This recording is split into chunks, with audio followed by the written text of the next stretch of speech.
Hey neighbors, Total War Neighbor here. Today we are playing as Azhag the Slaughterer, and we are using an opportunity to take care of Tsarina Katarin.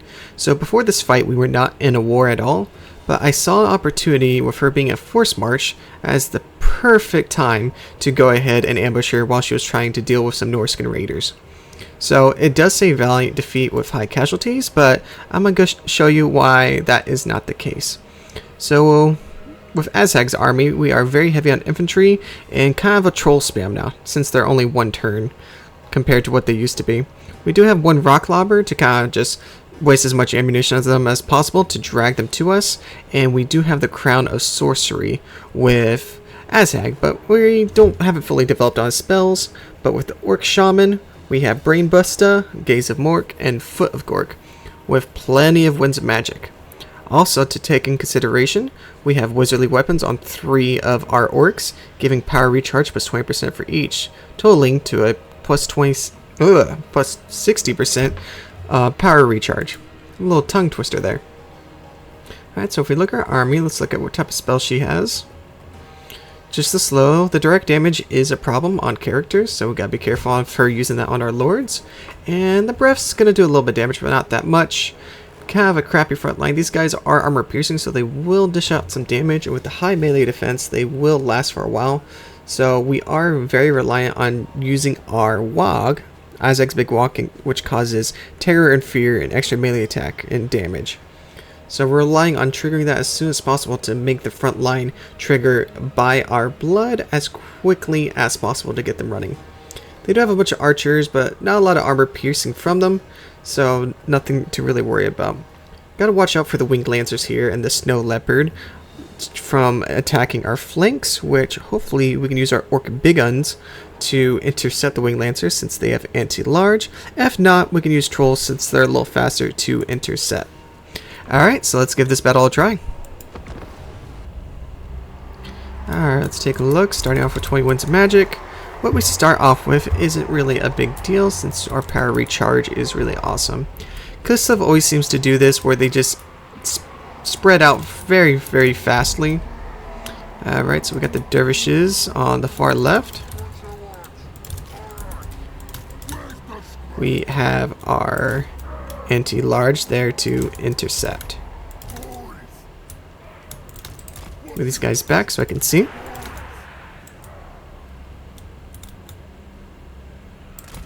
Alright, and spread out the trolls. Gotta watch out for that snow leopard. That will do some hefty damage to our trolls. I'm gonna have our trolls centered on this side. Bring them back a little bit so our infantry will take the brunt of the attacks. So I'm gonna have that in a separate group to go focus on the large elements over here. And we're gonna use our range to do as much damage as possible. Maybe bait them over here. I have Azhag centered off. Have him kind of in the center there, protected, because he's pretty weak at a fight. He's just really good spell casting. Then have him a little bit closer. So we're going to try and expand as much ammunition as possible. Alright, let's begin, and let's look for... We're armor piercing, so let's look for armored targets. Looking for armored Kosars, which would be the ones with the little axe gun symbol. So let's focus on fire on that. Now, not the most accurate as siege weapons, but they're made by goblins, so understandably so. See, oh, we missed twice, sadly. The AI has gotten smart on dodging.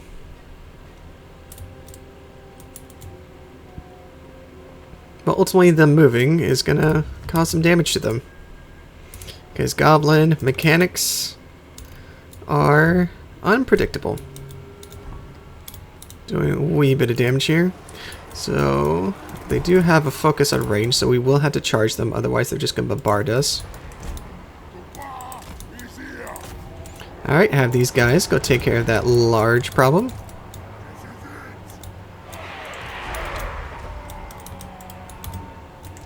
Okay, let's try a micromanage a little bit. I think we're close enough to start beginning a charge.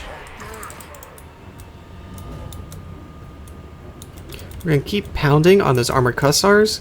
And these units get into a melee with our units, we will start focusing our artillery on things like this. Alright, perfect. Ready to getting the large stuck. Oh, come on, try and intercept if you can. I know you're slow.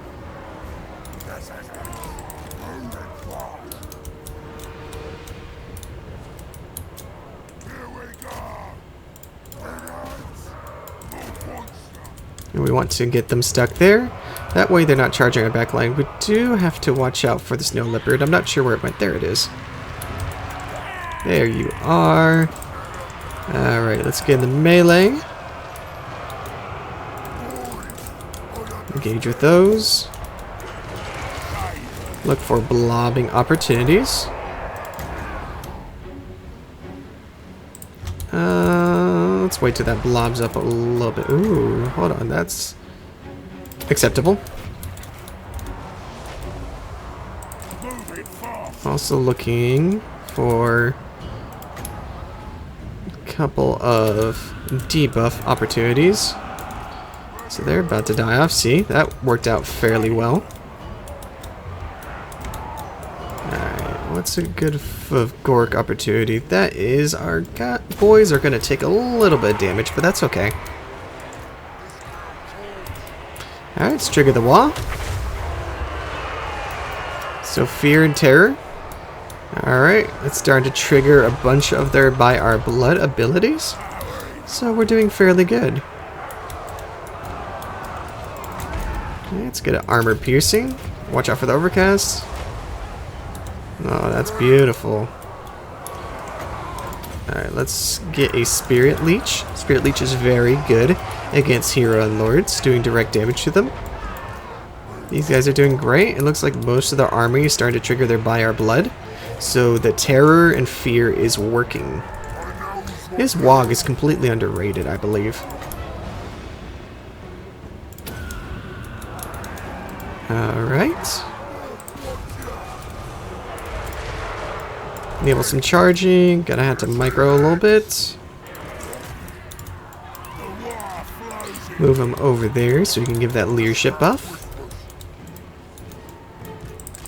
Alright, and y'all come over here. The fight will probably be over before they get over here, but they handled their piece and took little to no damage. Alright, Spirit Leech. Try to down Katarin as much as possible. We do have the bound spell of Gaze of Nagash, so maybe we can get a good angle.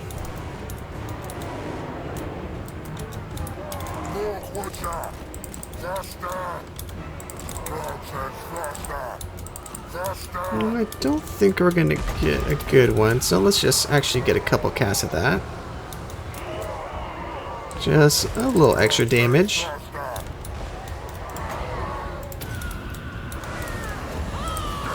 Yeah, come 1v1 Katarin. I guess it won't be a 1v1, they're kind of ganging up on her.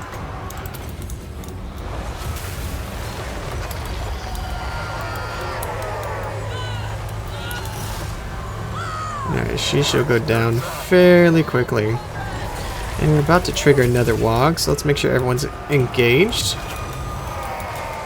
It looks like for the most part they are. Once she goes, they all go. Come on, couple hits, just focus.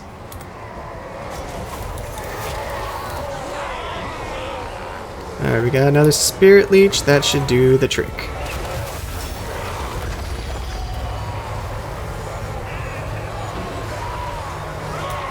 And there we go. And now she is dead. Perfect. Oh, she's too fast. We won't catch up to her. That's fine. Alright, let's end the battle. Alright, so that was a valiant defeat, but we got a close victory out of it. Let's take a look at our casualties. Oh, only 305, so only about a quarter of our army. And oh, we decimated the army completely. By Our Blood's really good at getting your Kislevite units to stay in the fight, but if you're in a losing battle, it's also punishing because you'll have not much left of an army to fight on the next fight. So, I think we did pretty good. Well, I hope you learned a couple things from watching me. If you liked the video, go ahead and hit the like button and make sure to subscribe. Also comment on your thoughts of green skins and Kiss of Ice and just to chit chat a little bit. And as always, come be my neighbor.